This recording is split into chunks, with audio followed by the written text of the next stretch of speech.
What if I told you that one of the most important cars in history started as a sketch on an envelope during a train ride in Japan? Today, cars with over 1,000 horsepower are becoming surprisingly common. Electric hypercars can produce 2,000 horsepower or more, and even some family-size performance EVs are entering four-digit territory. But 20 years ago, 1,000 horsepower wasn't just impressive, it seemed impossible. And then came the Bugatti Veyron. Back in the late 1990s, the world's fastest cars were legends like the Ferrari F40 and the McLaren F1. They pushed performance to incredible levels, but nobody had managed to build a production car with 1,000 horsepower. That challenge fascinated Ferdinand Piech, the chairman of Volkswagen Group. In 1997, while traveling on Japan's famous Shinkansen bullet train, he sketched an idea on an envelope. His vision was ambitious beyond belief. He wanted a road car with more than 1,000 horsepower. He wanted it to exceed 250 miles per hour, and he wanted it to be comfortable enough to drive every day. Most people thought it couldn't be done, but Bugatti decided to try. Over the next few years, the company revealed several concept cars while engineers worked on solving one impossible problem after another. The original plan called for an 18-cylinder engine, but that idea eventually evolved into something even more legendary. A massive 8.0-liter W16 engine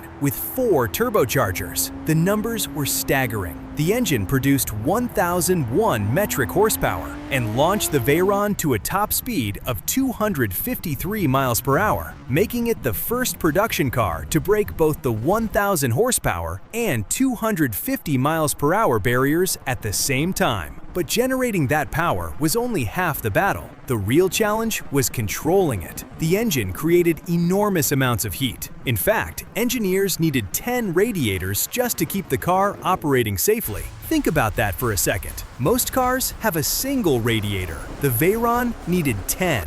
The engineering challenges didn't stop there. A completely new 7-speed dual-clutch transmission had to be developed because no existing gearbox could handle the engine's immense torque. At top speed, the car automatically lowered itself to improve stability. Its rear wing acted as an air brake during hard braking. Even the tires had to be specially designed by Michelin because no production tire in the world could safely handle the Veyron's performance. Every part of the car pushed technology into uncharted territory. After years of testing, the impossible finally became reality. In 2005, the Bugatti Veyron entered production and delivered exactly what had been promised. It wasn't just fast, it changed the automotive world forever. But there was one major problem. The Veyron was so expensive to develop that Bugatti reportedly lost money on every single car it sold. Even with prices reaching around $2.6 million, the massive research and development costs couldn't be recovered. Over 10 years, Bugatti built only 450 Veyrons, making each one an engineering masterpiece rather than a profitable product. Yet none of that mattered in the long run. The Veyron proved that a production car could combine extreme speed, luxury, comfort, and everyday usability in a way nobody had ever achieved before. Its influence can still be seen today. Hypercars from Koenigsegg, Hennessy, SSC, and Bugatti's own Chiron all followed the path it created. Even modern electric monsters, like the Rimac Nevera, owe part of their existence to the standards the Veyron established. Looking back, the Bugatti Veyron wasn't just the first 1,000 horsepower production car. It was the car that changed the definition of what was possible.